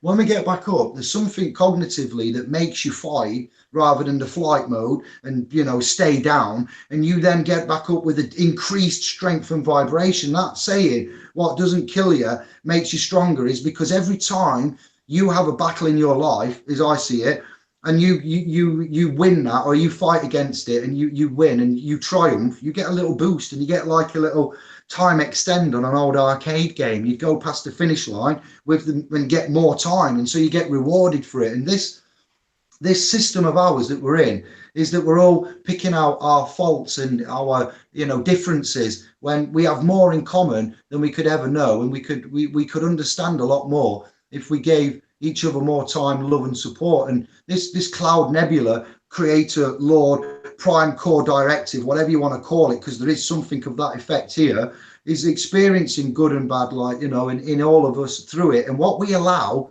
through our free will happen. And these Masons and Bilderbergs and Rockefellers know these hermetic principles that I'm sorry to go random and deep, but those that know us will be able to follow. And the hermetic principles that ultimately govern above the religion, above the monetary complex, above the politics and that, because I don't do politics and I don't do religion anymore, because they're a waste of time. I do private, sovereign, governing law and equitable stuff, and we argue with that. So it's when man's free will, and it goes back to all the teachers of the free will, of the astro-theological, and some of the stuff that's coming out in a minute to do with how old the planet is and what we've done and who reigned for when and who Thoth was and what was before Kem and Thoth, Göbekli Tepe, and such things as what's in China and Africa, Michael Tellinger and Billy Carson. It's too much, and it's like, you can't deny it. You cannot deny that we are the ultimate power. And yeah, we might have got a weird history that we've been lied to about, but it's basically all there for you to find. It is, and you found a lot of it out and helped me, you and the family and the ones that you've had on. And the etymology with Josh and Martin and that was, it's just another strength to the bow. Oh, you've really helped us as well, and much appreciate all the time and effort that you spend coming on our channel trying to help everyone. And that's right, it is time. Sorry, thank you for that. I'll say thank you first, and yeah, I'm humbled by that, but it is sacrifice and it is time and effort that is put there. Anne-Marie could do with me being around a bit more, but I said, we've got a mission to do, and I manage my time effectively, which is why we're closing the Facebook family trust down on the Facebook domain. And also because it's not a nice domain in my eye, and while we're moving into the private. So now, man, our brothers and sisters and family need somebody to try and lead them in a way. I'm not a leader. I wasn't born a leader. In fact, I'm an idiot. But and this hasn't been planned. It's not meant to happen. It wasn't perceived in my eye at all ever. And I was told as a child I'd amount to nothing, and I'm a retard. So this now needs somebody and a few of us, Andy Sovereign Smith, and there's a few more, you guys, not guys, you brothers and sisters, and a few more channels, and lifting the veil. Big love to that, man, you know, to step forward and carry on doing what we're doing, and so some element then be natural, you know, in the way of the relativity, the appearance, the environment. Our you know, environmental area is natural and wholesome, and we go back to the source code, the prime directive, and we bring as many with us as we can, because like in Greece, where they sit there having a fag and they've been told they can't smoke in the bars and clubs, it's the bar owner and he's having just a drink or whatever, and it's all open and there's no windows because it's a hot, you know, 40-degree environment. So the police come and they'll be like, oh, no problem, everything's good, but yet they're all smoking inside against the law. Well, is it really? You know, and the police know that they have discretion. So then that little island, what's their priority of 100 police to 10,000 tourists? Do you really think they need to spend the time writing tickets out for club? And I'm not being horrible to you, I'm just saying. So they don't, and they let that ride, because on the grand scheme of things, and that's where we need to start looking at things now. Your house, your property, your assets, your van, even to your children, that should have been first. Your children are your biggest asset. When we're looking at forced adoptions, yeah, you know, actually, when you explained that to us, I was a bit shocked that you turned around. The first thing you said was, your children are your property. Assets, that's assets. Property management is asset management. Asset management is, oh, Karen, your daughter Sarah, she's a real asset to you. When I saw you the other day with her, she was, you know, real spitting image of you, and I'll tell you now, she'll be an asset to you. So that's a common term of phrase, because as we say, commercial language is in our babble to deceive us, and for cognitive dissonance, you know, therapist, you know, there you go, the rapist, and how it's put over time, it's truly amazing. Our brains are extremely complex, right? And you can retrain your brain. But what they've done, they've programmed us so well over the time and the years, and in every area, that we've not been able to fight it. It's like being drugged all your life and not knowing you've been drugged. And now you're slowly taking that needle out, and it's been out a week, and you're feeling the effects, and you're like, hang on a minute, I don't know whether I like this or whether I want that drug again.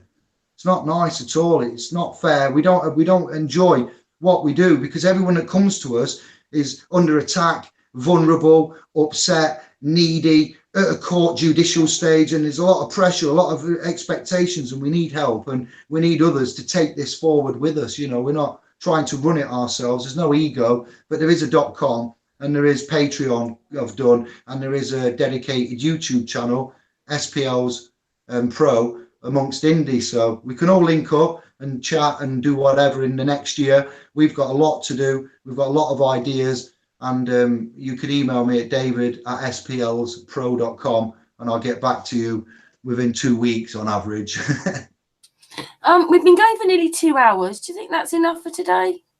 Yeah, any questions or any more last minute? If anybody wanted to ask a question and we've missed it, get it in now, and we'll quickly cover it. If you want, and we'll cut it short. Your mum there and your family. Oh, Trisha's got one for you. There you go. Oh wow, this is going to be yeah. You just reminded me. I'd kind of put that out of my mind a bit, but we're honest. You get full disclosure. That's my mum. That's who, you know, born me, and that's lovely of her to come up and to just to show. Yeah, wow. Yeah. Oh. Patricia's got something to say. Go on, Patricia. Hang on, sorry. Just lighting my cig up. Yeah, you know, if you have a personal loan, and after say, well, the question is there sort of a timeline that they can't ask for you to have that money back? Check out statute barred. It's called statute barred. So when it's after 6 years on average, I believe, don't quote me, I want you to check it out, sister, but look at statute limitations, statute barred debts. And, you know, I like to make, a good teacher will always make the student work. And when you work for it, you remember it. So you get any problems, you know where I am to ask me, and check out limitations of debt, statute barred. Statute limitations, something like that, and you'll find out the CPR rulings of it. Right, okay, thank you. And there is, so yes, the answer is yes, and that's where it lies. It's generally 6 years, but there are some exceptions to that. Yeah. Right. Okay. Well, thanks for coming on. I've really enjoyed listening to you, by the way.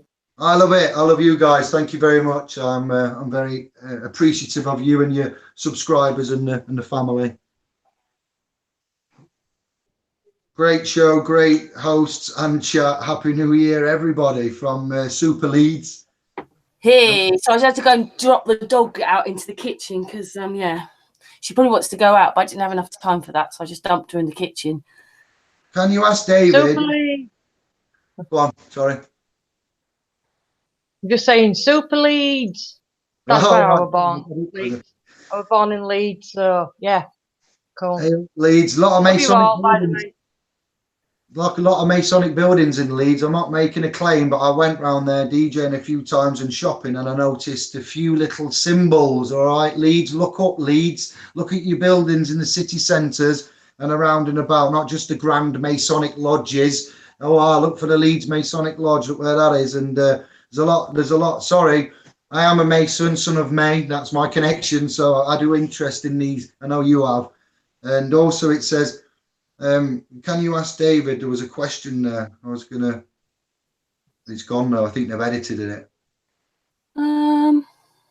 Clive Albert, anything registered is handling over your property to whomever you register it to.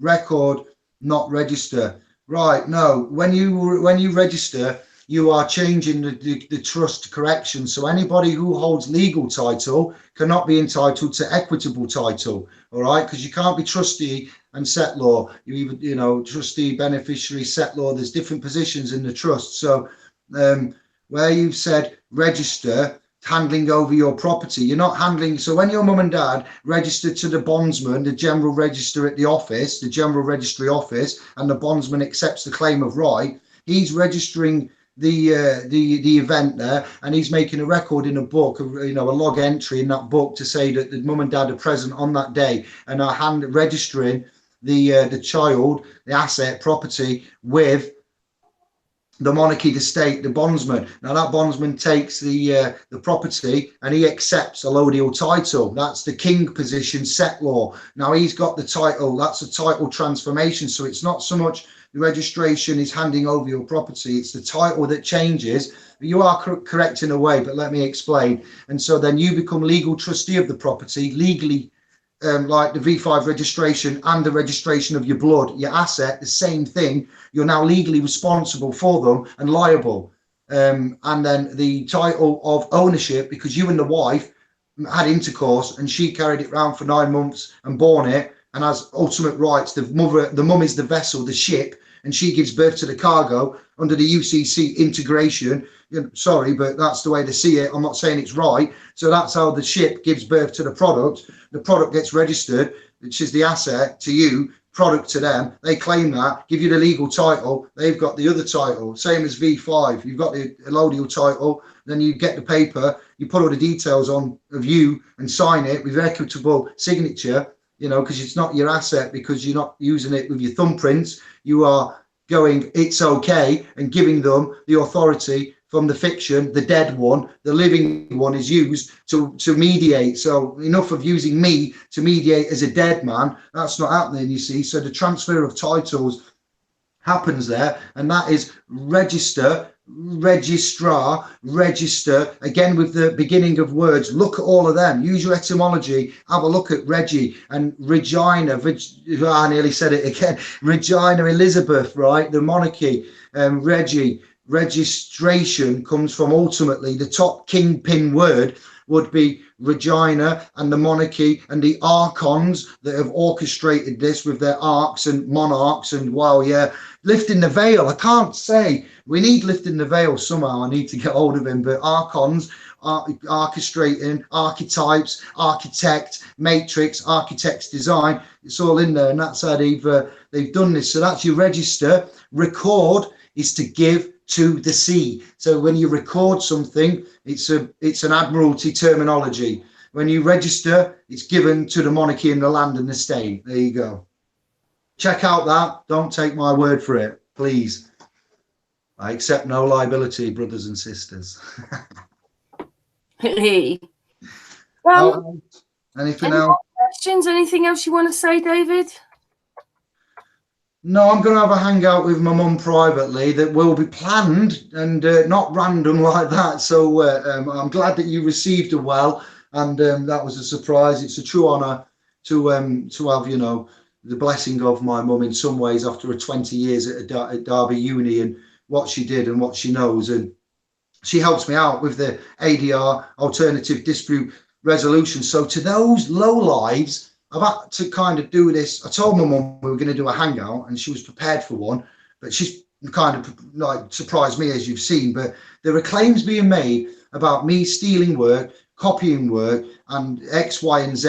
And I'm going to deal with them. Many and various claims of character, slander, libel, defamation, defamatory. And I want to defend the way that you can see me. We've done this today. So you can see that on the spot, on the fly, with no script or anything. I'm in a room that's got no other screens or anything helping me out, you know, and my mum has given me help in some way, but she didn't know what I was on with when I'd said acquiescence, estoppel, joinder, straw man. She knew nothing. The system doesn't educate the ones that she was at Derby Uni for, you know, for all that time. She was one of the kingpins, and they didn't teach her any of this. This equitable side of life is hidden even from the university. The dean at the top knows about it because he'll be in the lodge at the weekend when they have the meetings. Shh. So it's all controlled and contrived, and I just give thanks and blessings for what's happened all this year. You know, it's New Year's Day soon,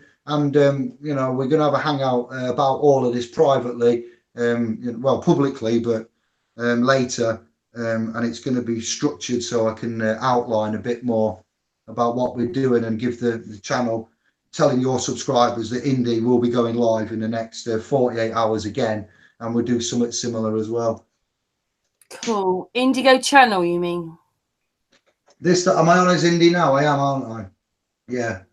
Indigo child channel. I'll go live. As ever, thank you so much for all that you've said today, and you know that I love you, David. And yeah. Oh, I love Patricia as well. She's sitting there. Thank you so much, everybody in the chat room. This is our last hangout of 2018. What a hangout! Whoa, I didn't know that. Okay. We are back. The next day we're back is the date's the is it the 2nd? Wednesday the 2nd with our Patricia. Patricia, what are you doing? She hasn't gone. Patricia! There's you saying she's going to be available as well, eh? She might have just gone and got a drink or something. Patricia is hosting our quiz on Wednesday, and that's just a fun night, all right? I'm here. I couldn't get to my little thing. Sorry. Yeah, what are you doing on Wednesday? I'm filming myself pole dancing. Oh my goodness, Patricia. What? No, only joking. Only joking. I'm hosting the quiz. I can't wait. I love doing the quiz. My little niche. Anyway, it's the least we can do for the amount of hours you sit on our hangouts listening. Patricia, what's the quiz going to be about?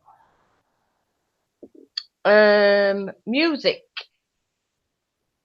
A music quiz. It's just a fun night. It's not actually a flat earth night, maybe, but we're all flat earthers, so it's still a flat earth night. But it's people write in the chat room, this isn't about flat earth. Oh my goodness. We've got about 900 and something hangouts posts, and there's about 3 of them. There was a astrology night, and we've done 2 quizzes. The rest are all flat earth. Anyway, go, Patricia. Sorry. Go. It's all about us coming together. Yes. Yeah, and like today, David just smacked me in the face then.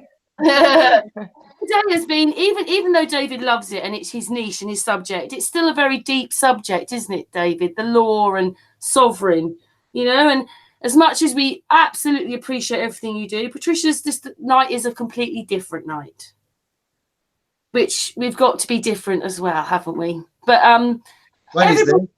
When repeat, because I forgot when you said Wednesday, so I want to watch this. I want to attend.